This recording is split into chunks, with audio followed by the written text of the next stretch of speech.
sans plus attendre la parole à Bernard Delvaux sur le contexte belge francophone. Merci. Voilà, oui, bonjour. Mais voilà, donc je suis sociologue. euh, euh, voilà, au GIRCEF, comme on a dit, à l'Université catholique de Louvain, même si je suis depuis peu pensionné. Voilà.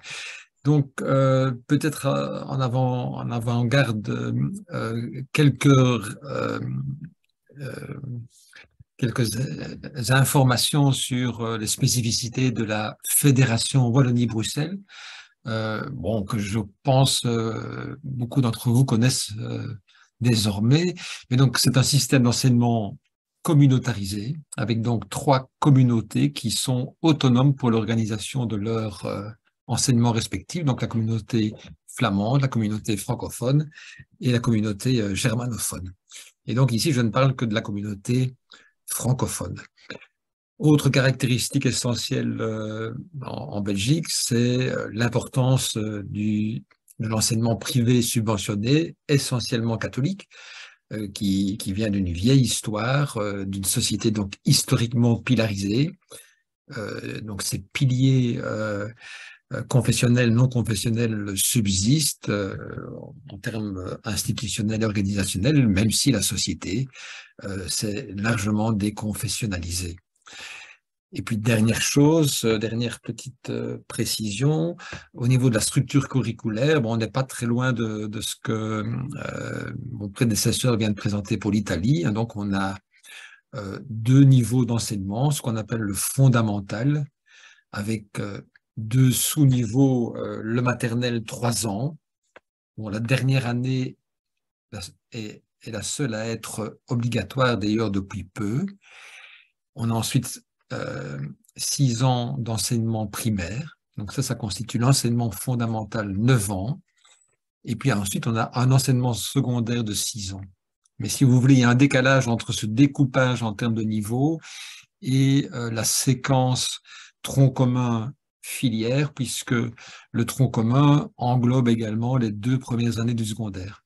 Donc on a une douzaine d'années de tronc commun, dont les 2 premières ne sont pas obligatoires, et auxquelles succèdent 4 années de filières, avec 4 filières différentes. Voilà. Et donc, ce dont je vais parler, c'est de ce qui a été nommé Pacte pour un enseignement d'excellence, et qui est souvent résumé en Pacte d'excellence. C'est une réforme ambition systémique et qui contient un volet curriculaire, sans s'y limiter. Je vais donc surtout parler du volet curriculaire, mais sans non plus totalement me limiter. C'est un processus donc, qui a été lancé il y a 7 ans, donc en début 2015. Les grandes orientations, donc les grandes décisions ont eu lieu un peu plus de 2 ans plus tard, en mars 2017, et la mise en œuvre est en cours. Petite précision aussi avant de dérouler mon analyse sur ma position. Donc moi, j'ai été en retrait du processus. Je n'ai pas voulu m'impliquer dans le processus, contrairement à certains de mes collègues, alors que je m'étais impliqué dans des processus de réforme antérieurs. En 2 mots, c'est à la fois parce que mes objets de recherche s'étaient modifiés, que j'étais passé, disons, d'une perspective, je dirais, plus réformiste à une perspective plus euh, radicale, on va dire ça comme ça. Et j'étais donc en désaccord avec l'orientation politique du projet initial, qui certes a été un peu infléchi en cours de route, mais qui était à mes yeux non porteuse de changements suffisamment transformateurs. Et c'est un verdict, un diagnostic que je continue à avoir et que je vais un tout petit peu expliciter ici. Donc, ce pacte, il avait comme objectif clé l'excellence et c'était décliné en 2 sous-objectifs, l'efficacité, l'équité. Bon, ben voilà, c'est pas des objectifs très surprenants, c'est ce qu'on entend partout. Il faut quand même préciser que ce pacte a pour origine une suggestion de McKinsey, qui a été très présent et très proche notamment des milieux socialistes et socio-chrétiens, qui étaient donc ceux qui ont formé le gouvernement au moment où le projet de pacte a été lancé. Alors certes, après il y a eu des infléchissements, notamment avec une série d'organisations qui ont insisté davantage sur le volet égalité, mais il n'en reste pas moins que le pacte reste, disons, pris dans cette intention initiale qui était essentiellement donc d'avoir un enseignement plus efficace, un peu dans la logique des recommandations de l'OCDE. Autre caractéristique clé du pacte, c'était l'ambition d'une réforme systémique. Après donc des essais antérieurs, il y avait déjà eu des volontés de réforme, disons, touchant à plusieurs volets, donc, mais cependant moins ambitieux.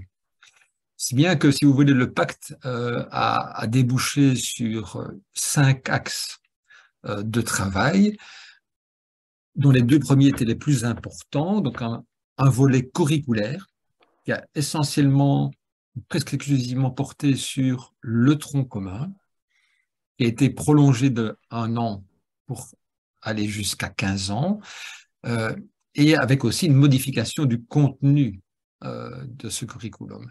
Ça, c'était le premier axe. Le second, qui était tout aussi important et qui, là, est directement dans la logique des recommandations McKinsey, c'est vraiment une régulation, une modification des systèmes de régulation qui essayent de concilier autonomie et responsabilisation des établissements avec des systèmes de contractualisation des établissements et aussi à l'intérieur des établissements du développement d'une dynamique collective, donc avec quelque part une mobilisation, une tentative de mobilisation de l'échelon de l'établissement. Ça, c'était donc les 2 chantiers principaux. Les 3 autres sont moins importants. Donc, c'était notamment la réforme du qualifiant. Donc là, c'est en lien avec ce que mon prédécesseur vient d'expliquer, avec la volonté d'avoir un parcours qualifiant d'excellence et de simplifier son organisation. 4e chantier, celui qu'on pourrait résumer par égalité, avec les questions de mixité, d'inclusion, de lutte contre l'échec scolaire, le décrochage, le redoublement, etc. Et puis un dernier chantier qu'on pourrait résumer par le terme qualité de vie scolaire, avec aussi bien, disons, des questions de bâtiment, de rythme scolaire, de bien-être à l'école ou de démocratie au sein des établissements. Voilà donc les différents chantiers, mais les 2 premiers donc sont les plus importants. Et donc ce pacte était un processus long. Il y a eu 6 mois entre le moment où le gouvernement a décidé de mener ce chantier et le moment où il a été lancé, en janvier 2015. Se sont écoulés ensuite 26 mois entre le début du processus et ce qui est appelé l'avis numéro 3 du groupe central qui pilotait le pacte et qui, quelque part, peut être qualifié de pacte, hein, puisqu'il scelle l'accord entre les parties prenantes du système scolaire de la Fédération Wallonie-Bruxelles. Et c'est sur base de ce pacte qu'ensuite la mise en œuvre s'opère à des rythmes différents selon les différents chantiers que je vous ai énumérés. Par exemple, le chantier régulation a été très rapidement mis en œuvre. Le chantier réforme curriculaire du tronc commun a été beaucoup plus long, puisque entre le moment où l'accord a été scellé et le moment où on a commencé à mettre en œuvre dans les écoles le nouveau tronc commun, se sont écoulés 42 mois. Et que cette mise en œuvre va être très progressive, puisque quelque part, chaque année scolaire impliquera l'implication d'une nouvelle année d'études, si bien que c'est seulement dans 13 ans et 8 mois après l'accord sur le pacte que la dernière année du tronc commun sera quelque part réformée. Voilà. Donc, une réforme qui implique de la durée. Donc, si on se penche sur les 26 premiers mois, donc tout ce processus pour arriver à signer le pacte, on a un processus d'élaboration qui se veut participatif, mais c'est une participation à la mode belge, c'est-à-dire une participation qui prend acte d'un système qui est un système en gros co-géré, dans lequel très longtemps le gouvernement a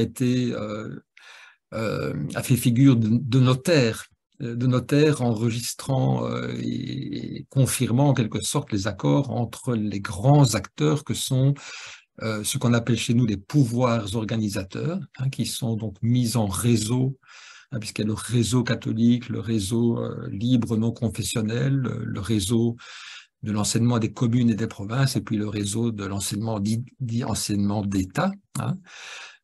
Donc ce sont ces 4 réseaux-là qui sont des acteurs importants. À côté d'eux, autres acteurs importants, les syndicats, et puis 2 acteurs un peu plus mineurs, mais quand même qui font partie de la coupole, ce sont les associations de parents et l'administration générale de l'enseignement. Et donc ce sont ces 4 types d'acteurs qui ont été mis au centre. Donc quand on parle d'un processus participatif, c'est d'abord, avant tout, un processus qui met ensemble ces 4 catégories d'acteurs autour de la table, puisque ce sont ces 4 acteurs qui figurent donc dans le groupe central, ce qu'on a appelé le groupe central, qui a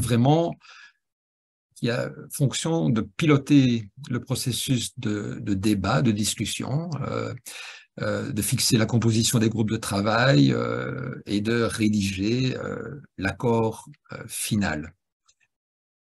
Et donc, au-delà de ça, il y a eu effectivement des groupes de travail thématiques, dans lesquels ont été impliqués notamment des chercheurs. Et puis, au-delà de ça, il y a eu des consultations limitées des acteurs de terrain, mais sur des thèmes balisés et selon des modalités diverses, mais plus souvent, je dirais, ex post que vraiment avant que démarrent les discussions, notamment à l'échelle des groupes de travail. Et donc, une fois que ce pacte a été signé, après ces 26 mois, entre ces parties prenantes, c'est seulement à partir de ce moment-là, si vous voulez, que le niveau parlementaire est intervenu et que s'est joué un travail donc législatif, mais qui quelque part a peu modifié l'accord global, mais qui quand même impliquait de passer parfois de textes généraux à des textes plus précis. Et là, effectivement, il n'y avait plus de participation. Seul était présent dans ces négociations entre les parlementaires, le gouvernement, étaient présents les acteurs traditionnellement représentés, donc essentiellement les réseaux d'enseignement, les syndicats et les associations de parents. Et donc, suite à ça, il y a eu tout le dispositif de mise en œuvre des arrêtés d'application, les normes donc dérivées, où également, il y a eu par exemple des groupes de travail, mais dont les membres étaient cooptés par ces grands acteurs dont je vous ai parlé. Avec donc ce processus participatif, on voit donc que quelque part, il confirme en quelque sorte le poids, il consolide les acteurs qui sont déjà les gestionnaires du système, en attribuant finalement à chacun d'eux une sorte de droit de veto sur les points qui, pour eux, constituent des lignes rouges. Et c'est par exemple Marc Romainville, hein, donc un collègue de l'UNAMUR, qui lui a été extrêmement impliqué dans le pacte et notamment dans la rédaction des référentiels dont je vais vous parler bientôt, dit on pourra observer donc que les multiples plans d'action envisagés par le pacte touchent assez peu au périmètre d'action de ces acteurs institutionnels, notamment donc la structuration en réseau d'enseignement. Évidemment, il n'était pas question de remettre en cause les réseaux d'enseignement puisque ces acteurs sont porteurs de ces clivages. On aura constaté aussi que la transparence était très limitée puisque toute une série de décisions n'ont pas été vraiment caractérisées par la transparence, notamment les processus de composition des fameux groupes de travail, les justifications des élagages et corrections successives, les différentes versions des avis, ce qui a été gardé, ce qui a été supprimé dans les recommandations qui étaient issues des groupes de travail, etc., etc. Et donc, on a donc un processus participatif, certes, mais au contour limité, qui a débouché quand même aussi assez souvent sur des consensus flous, dans la mesure où pour dégager le consensus, il fallait effectivement, dans certains cas, couvrir les désaccords par des mots valises qui permettaient en quelque sorte de sceller l'accord tout en laissant à l'avenir ou aux acteurs locaux le soin de trancher les divergences. Et ces limites au processus participatif expliquent en partie une adhésion limitée des acteurs de terrain, même si effectivement il est assez difficile à ce stade de dire quel est le degré d'adhésion des acteurs, et il est variable selon les niveaux. Mais comme le dit de nouveau Marc Romainville, le pacte n'a pas été en mesure d'assurer une adhésion suffisamment forte des acteurs de terrain, et il dit également, lors de ces discussions et débats, on s'est rapidement aperçu que des acteurs de première ligne, des enseignants de terrain, n'estimaient pas avoir été suffisamment représentés par leurs représentants officiels. Alors venons-en maintenant au contenu curriculaire, mais je vois que le temps passe et les quarts d'heure qui nous ont été impartis sont extrêmement compliqués à maintenir. Bon, voilà. Donc, comme je vous l'ai dit, la réforme curriculaire confirme la structure séquentielle initiale, tronc commun d'abord, filière ensuite, même si on décale d'1 an le passage aux filières. Par contre, disons, le contenu du tronc commun, il y a une volonté donc de redéfinition, avec comme étiquette en titre un tronc commun polytechnique et pluridisciplinaire renforcé.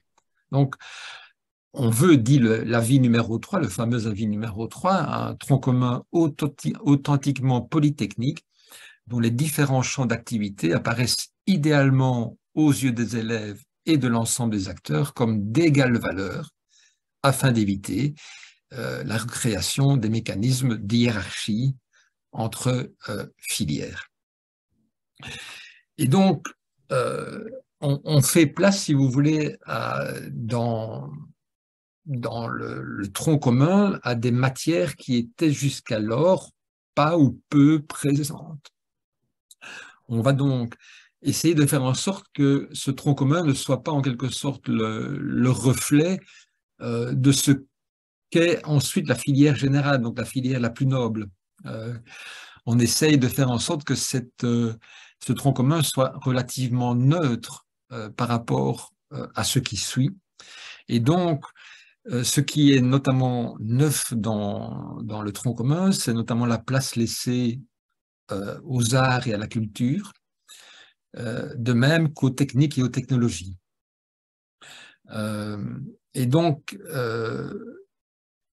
ont été définis, si vous voulez, 5 grands domaines, français, art et culture, d'une part, langue moderne en 2e lieu, maths, sciences, techniques et technologies en 3e lieu, sciences humaines, éducation à la philosophie et la citoyenneté en 4e, et éducation physique et à la santé en 5e.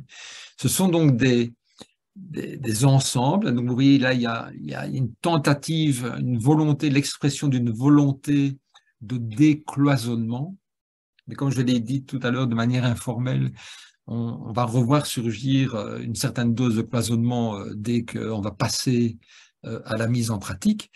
À côté de ces 5 domaines dits spécifiques qui sont donc appelés à être traduits en cours, hein, quelque part, il y a 3 domaines qui sont dits transversaux, qui donc ne déboucheraient pas sur des cours, mais sur des objectifs qui sont à poursuivre à travers les cours différents. Et les 3 domaines qui ont été retenus sont, premièrement, créativité, engagement et esprit d'entreprendre. Deuxièmement, apprendre à apprendre et poser des choix. Et troisièmement, apprendre à s'orienter.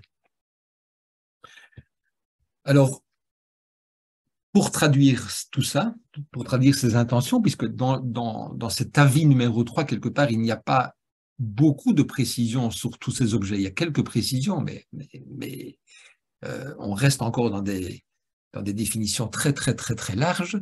Il s'agit donc de traduire ça en genre de règles d'exécution. Et là, ça se fait à travers les référentiels. L'objectif affiché par les rédacteurs des référentiels, c'est d'une part assurer la progressivité et la continuité des apprentissages, et d'autre part décloisonner les apprentissages. Il faut savoir que les référentiels arrivent donc dans un système où les réseaux et les pouvoirs organisateurs sont extrêmement jaloux de leurs prérogatives, et donc il n'est pas question de toucher aux méthodes d'enseignement et aux pédagogies, et même jusqu'à un certain point aux grilles horaires. Hein. Donc on définit les référentiels, et les référentiels, donc, c'est définir en quelque sorte les objectifs à atteindre, mais il n'est pas question de toucher aux pédagogies, et donc on renvoie ça aux réseaux qui bien souvent définissent les programmes, voire aux enseignants dans leur classe pour qu'ils opèrent des choix. Et donc à partir des 5 domaines dont je vous ai parlé, ont été dérivés 10 référentiels, un global pour le maternel et 9 référentiels pour les années qui suivent.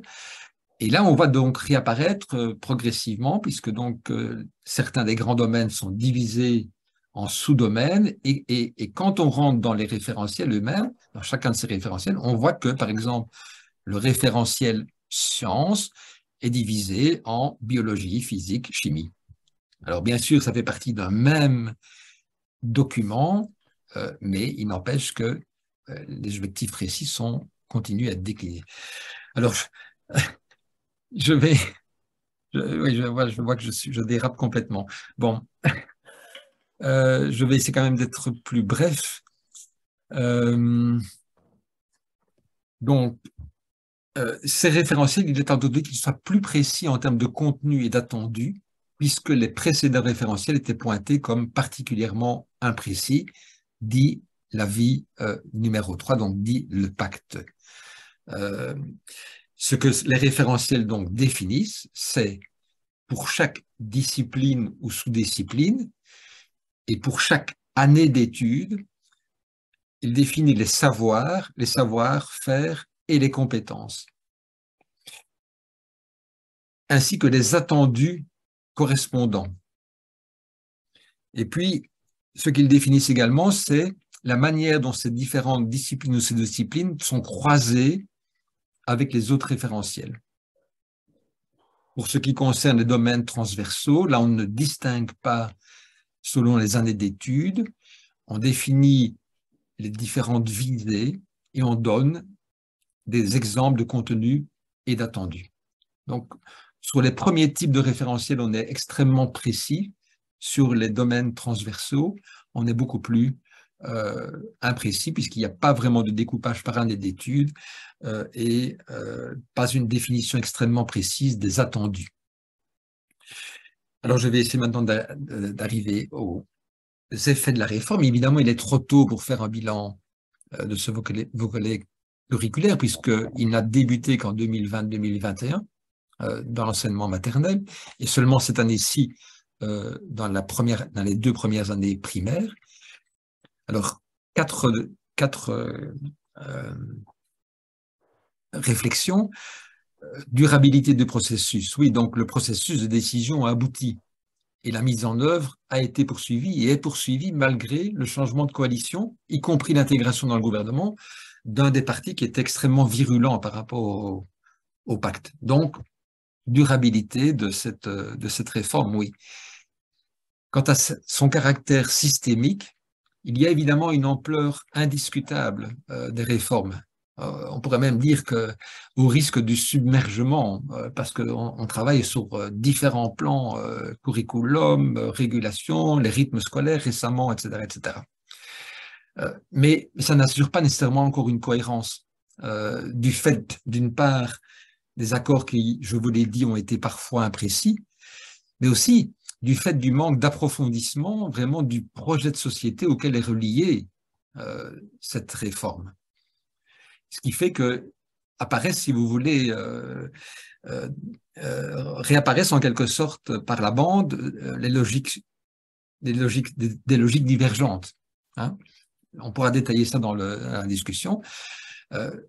Sur l'implémentation, donc, on peut dire qu'on est quand même plutôt dans une logique de contrôle et de contractualisation, plus que vraiment dans une logique de donner mission, confier une mission aux acteurs locaux.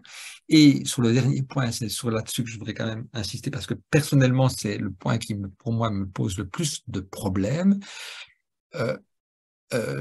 Le contenu a certes évolué, le contenu du tronc commun a certes évolué, avec des choses qui paraissent effectivement intéressantes, y compris à mes yeux, mais qui ne sont pas articulées sur une réflexion approfondie quant aux finalités. On a depuis 2017, depuis 1997 en Belgique francophone, ce qu'on appelle les missions, qui sont en quelque sorte l'exposé des finalités, et qui sont pour moi extrêmement consensuelles et molles. Elles n'ont été que très à la marge toilettée du fait de ce processus de pacte. Il n'y a pas eu en amont, en début de processus, il n'y a pas eu de véritable discussion sur les missions de l'école du XXIe siècle, même si un groupe de travail portant ce titre a effectué son travail. Et comme le reconnaît l'un de ces deux coordinateurs de ce groupe de travail, Marc Romainville à nouveau,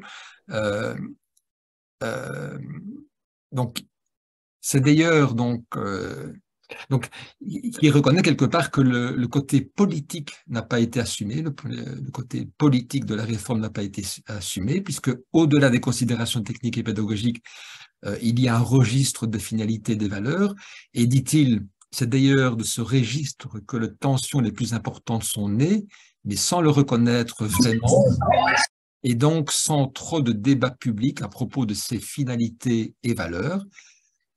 Et dit-il, ce dont ce pacte a peut-être fait à tort l'économie, mais moi je dis certainement fait à tort l'économie, c'est d'un vrai et large débat citoyen préalable qui aurait contribué à faire reconnaître ce caractère politique du projet.